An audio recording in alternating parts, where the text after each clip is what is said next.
This is Jennifer Higginbotham with today's podcast on how brain research as it relates to language and literacy development. We talk a lot about what white matter is, and white matter is the connection between the neurons in our brains that are found in deeper tissues. This contains the millions of nerve fibers, axons that connect other parts of the brain and spinal cord and signal your nerves to talk to one another. White matter develops and changes so fast over the first 2 years of a child's life. It is shown that the relationship between the white matter develops in infancy and language and literacy skills is shaped by the environment. Parents and caregivers should be engaging children in a language rich conversation or reading to children. According to the researcher Boudreaux, there are links between white matter development and infancy and future literacy. It doesn't mean that our brains are permanently set in stone when we're born, but it shows how important it is to set up a child for success by what we do in the first year. That is where nature versus nurture comes into play. The experiences provided in a child's environment are critical for the development of language. It is the interactions of nature and nurture that follow in our ability to communicate. But the process of learning language begins with how the brain is designed. Neuroscientists have told us that a baby is born with millions of brain cells, which is all that he or she will ever need when you're born. How about that? We know that the restriction of the connections between brain cells after birth is highly influenced by experiences provided by the child's environment. Parents play an irreplaceable role in shaping the child's cognitive, language, motor, and social emotional development. It is through providing repeated positive experiences for the child that parents have a lasting effect on his or her child's development. It is simply by talking to your child and giving that face to face interactions throughout the day. Not only are they hearing what you're saying, but they're also looking at how your lips are forming and how you're saying the particular words that you're saying. I remember when my child was much younger, she would make her face do what my face was doing when I was saying stuff to her or singing to her or what have you. And she would make the same faces. And I thought that, it was just a cute moment. However, I did not realize at the time that that's how her brain was developing her language, her early language skills. Those experiences that we provide for our child at that particular time is what sets them up for success, what they spoke about earlier. Parents can support their child's brain development for language by providing experiences that allow the child to practice emerging skills. They need opportunities throughout the day to have face-to-face interactions, whether with you or with other children, to hear language being spoken, listen to books being read aloud, and practice connecting objects with words, while we'll provide language experiences without unnecessary stress or overstimulation. When we simply read to a child, not only do they see how we actually hold the book, but they see how we point to the words and they actually hear the words that are also associated. When we point to the pictures or the things that we're talking about, the child understands and they're making that connection to what the object is versus what we're actually saying. And we're showing them what it really means.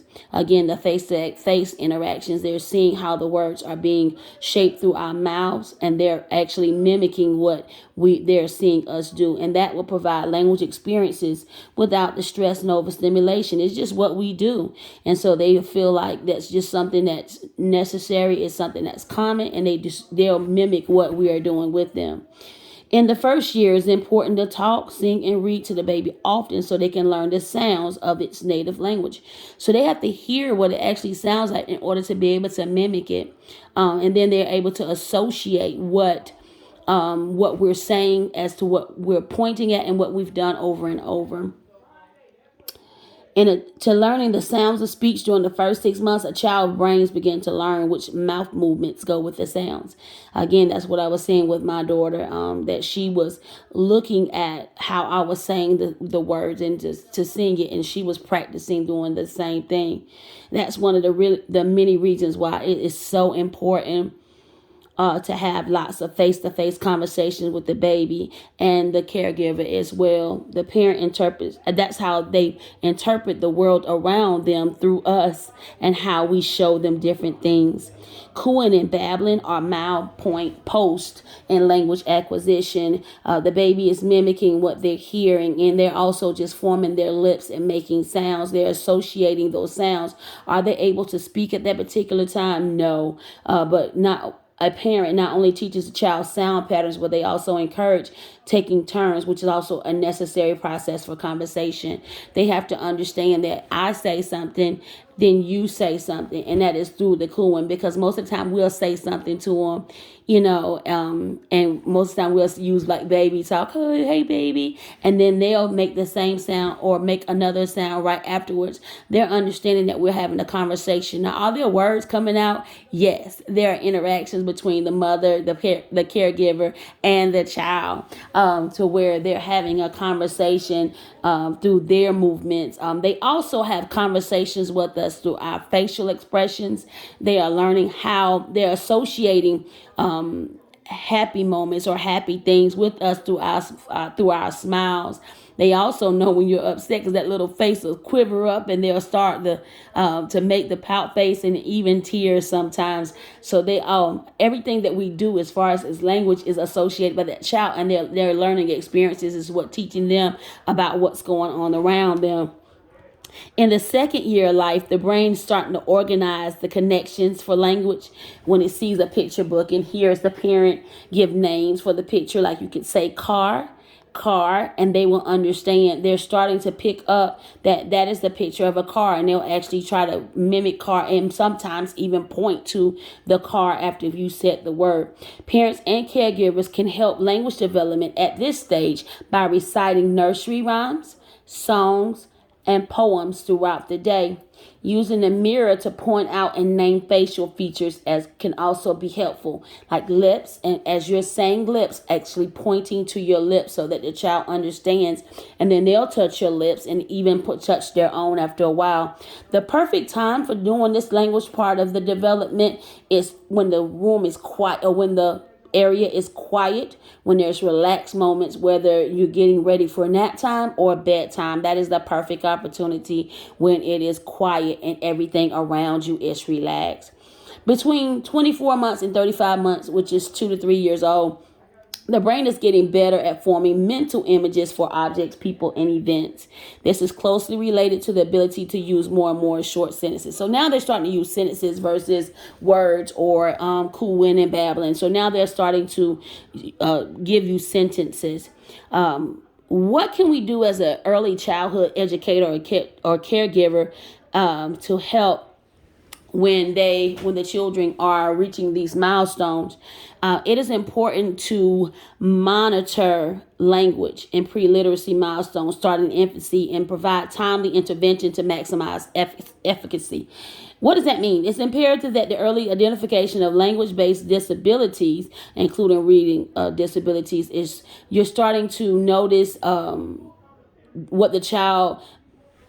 what they're doing in comparison to some of their classmates, and at some of the age milestones, what they should be doing.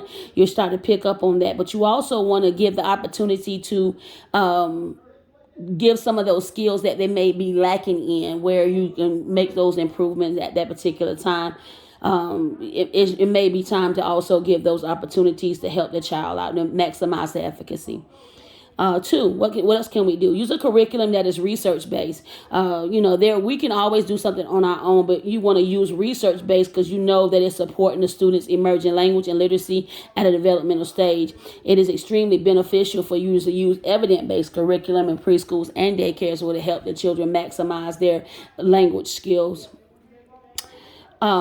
Number 3, bring new research into the field of education or making it attainable. Make sure that the best practices can be used by adults to nurture the language and literacy skills of young children. What in the world does that mean? It's simply when you bring the new things into to education, you make sure that the adults, the caregivers, or the teachers are able to teach those same skills to the children. Make sure they understand exactly where they should be developmentally at this particular age. Make sure it is appropriate, and to make sure that they're making those strides in toward the positive direction. I would like to thank you for listening to me. The references that I use for my research in today's podcast is Emily Boudreau. She wrote an article in 2021 tracing the roots of language and literacy. This is it was also found in Usable Knowledge, a relevant research for today's educators, and that was published June 14th, 2021.